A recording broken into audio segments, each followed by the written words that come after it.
Andrew McCART, IFL TV in association with MTK Global. I'm here in sunny Dubai. Well, it's not sunny just now, it's night time. Delighted to be joined by Tony Del Vecchio. Tony, you're out in Australia, MTK Australia, on the Bondi Boxing Club. You've just seen two of your fighters in the ring there. A little bit of misfortunes, but I want to start with Mateo Tapia. What a performance by him in the first round stoppage over Steve Collins Jr. How do you assess the performance? Wow. That's simple.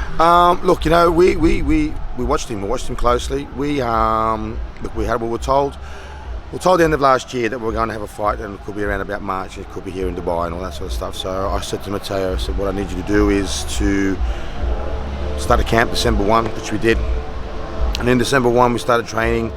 It wasn't flat chat, but we were onto a camp. Went through Christmas, we trained through Christmas, we trained through New Year, myself as well, so we were kind of bored. He blames me for not having a summer and surfing. It's my fault, I guess. That's what you do in Australia, right? That's what we do, a lot of it. But he didn't get to do much, and then come January, things started coming together. Still didn't know an opponent at this point. Some names were thrown around. There's a couple of Indian guys and a Chinese guy, maybe a title and that sort of stuff. So that's this is getting big now. With the caliber, we see where the caliber is. So we thought, okay, we're gonna ramp it up a little bit. Then we found out the opponent, which was Stevie Collins Jr. And I said, hard fight, and it was a hard fight, and we took it as a hard fight. Stevie's he's no wet blankets, and we knew he would be ready. So we trained for it. We watched a lot of him, especially his last fight, which was good. And we saw there was some holes, and as you can see, we capitalised on the same sort of strategy, and it worked. In the end, it was a liver shot that hurt him.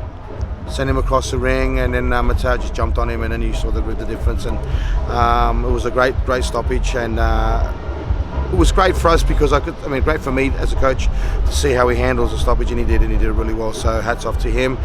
And yeah, look, everybody's been telling me that if he does well in this fight, things can happen. I get that.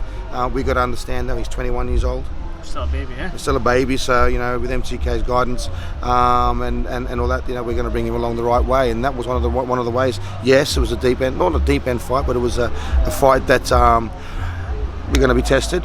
Fortunately for us, we weren't tested for more than one round, and unfortunately for Stevie, we took a pretty bad stoppage. But it is the game, and that's what we aimed and achieved. And I can't speak highly enough of the kid. He's an absolute.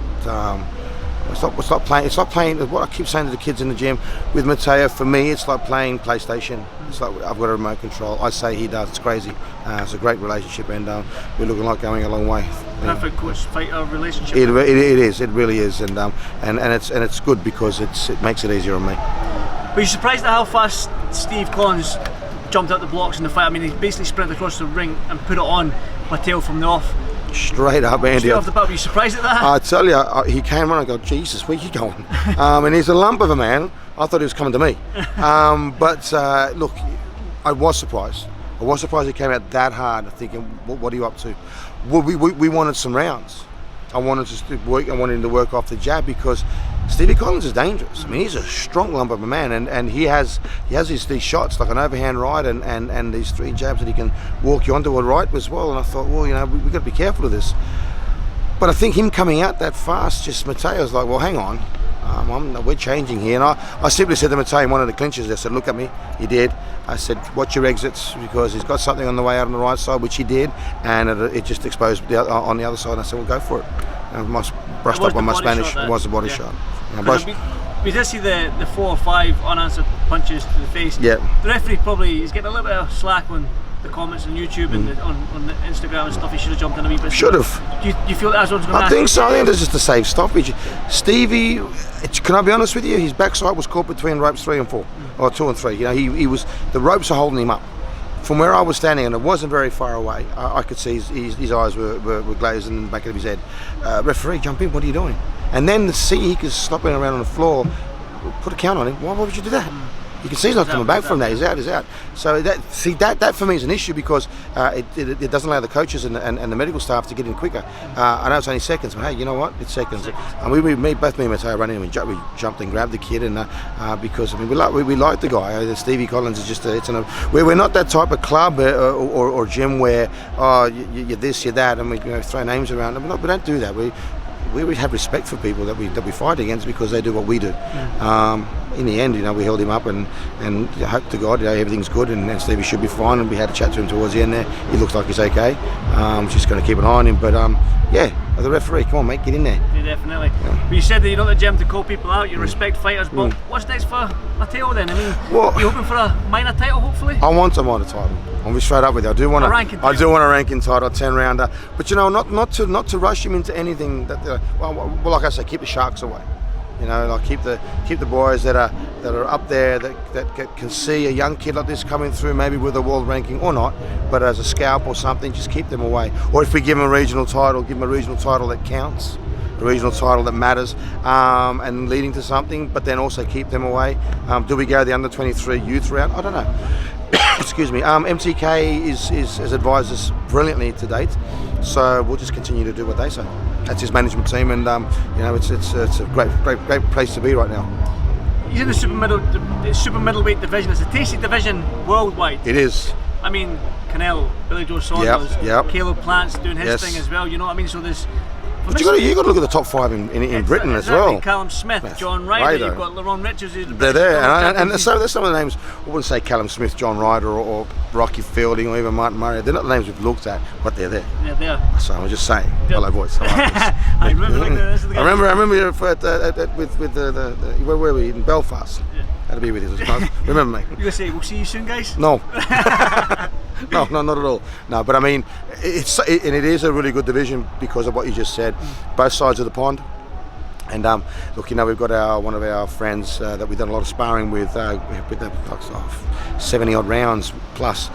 MTK signed Ron Murdoch fighting in Manchester tomorrow evening, Manchester time, against Parker, and it's the number 1, number 2 eliminator to get in for the title. Now I know Rowan's a good kid, and he's been out of the ring for a while for some politics that they've sorted out finally, and he's been getting back in the ring, but he's got a great fight against Parker, and if he wins that, then he's in one corner for the world title. Now that's the type of guy that we could be looking at in Australia, but at the moment we're sparring partners. We helped each other get along the way here. A lot of what you saw tonight was because of the pressure that Ron put on us, and then vice versa, what Mateo put on Ron. So hopefully a lot of that helps for him tomorrow. But the division, I think, like in Australia, not to sound, I guess cocky is a word that we use in Australia, but not to sound big of ourselves. At the end of the day, internationally is where I think I want to put Mateo. He's Mexican. He's Mexican born. He's from Tijuana. The narrative writes itself. So if anybody wants to where do we go from here? Well, it's a good story. Shows on in Mexico and Tijuana. He does, very much so. And then Eddie Hearn, if you're listening, which I hope you do. I met you in New York. AFL, I met you in New York. When Michael Atamora called you out, but anyway, so no, mate. I'll be honest with you. If that was to come along, and again, it'd be the same thing. What's MTK going to advise us on, and it's a huge management team that he's got behind him, and obviously now with Tyson Fury winning and everything, we're getting listened to a hell of a lot more, and that's a good thing. And that's being part of that as MTK Sydney. We're not that far away. I know people say, "Oh, Australia, yeah, bushfires, snakes, the whole thing." I get it. Black widows. Yeah, black widows. You got crocodiles out there too. Yeah, that's right. They come out the toilets. Dingoes, kangaroos. You got them all. Oh, we've got them all. Yeah. But the thing is that from Dubai and from this region, it's not far. It's 12, 13 hours down the road as a trip. As a hub. The region we're in now, I guess it works for us. I dare say it might even work for MTK if it means doing this sort of thing for this, because I have a couple other fighters signed with MTK in Sydney, and they're looking to break out as well. And one of them, is my nephew Michael, as well as Mateo Tapia, and obviously TJ. you know, we can if they can be built up here, that's great. And if it's even a European fighter, it's also great because it's 7 hours that way. Yeah. So you know, it's a hub. So for us at MTK Sydney, it's a very strong position we're in, and also with the amount of fighters that I have. So it's been really good. What's next for Mateo? Again, anything. I mean, but I do want a title of sorts. Well, we got the Australian title. It's been 10 round twice. Come on. Want a bigger title. Something. Bigger. He's in the superweight division. I'm going to get your quick opinion before we move on to TJ, because obviously, I'm sure what you have to TJ tonight. But I want to talk about the superweight division. Let's get your quick thoughts on Canelo, Billy Joe Saunders. It hasn't been announced yet, but I think it's going to be a fight. Yeah, it's pretty close. What's your thoughts on that whole fight? Do you think Billy could cause problems for Canelo? I think so. I hope so. I like Billy Joe. I like Billy Joe a lot. But in saying that, Canelo's one of my favourite fighters. So you know, it's a thing. But 76 kilos. I think, yeah, Canelo, yeah, look, he's good. I mean, I know he's gone up and did the 79 kilo thing as well, or the light heavyweight and whatever else. If Billy Joe can put the pressure on, how do we say it? Puts the pressure on without having to get hit. So he's in and out, you know, watches his exits. Canelo's going to be waiting for him, and his plan will be one thing, and he'll execute it until it works. Kovalev, Triple G, Amir Khan. That's all you got to look at those 3 fights, and he did one thing to set up whatever, stopped them, finished them, or whatever, and got him the decisions in the end. And that's what you got to be careful of. He's methodical. His boxing IQ is enormous, and he's for weight division champion. He does that, so yeah, dangerous. But Billy Joe is known to upset a lot of people and upset their rhythm and upset the way that they do things. And if that's the case, then I don't know. Canelo has a bad day. Hopefully, maybe. I don't know. He's Canelo. I love him, but look, it's one of those things. But it's so healthy for boxing right now. Canelo Alvarez, Billy Joe Saunders in the one ring. That's 2 sides of the world. That's brilliant. If anybody can't see how good that is, well, then you need to give up boxing. Don't go follow something else. Do something else. Do something else. Yeah, that's right. Well, TJ Dehaney. I mean, I had an interview with him today, and he basically was talking about Ahmed Aliyev fight, Danny Roman fight. Unfortunately, he's lost on the points here in the 8th round in Dubai. It is. First of all, how is TJ and?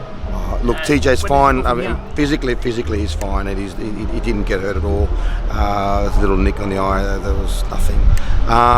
He's fine. He's gutted. I mean, you know, any athlete in any sport loses, they're going to be gutted.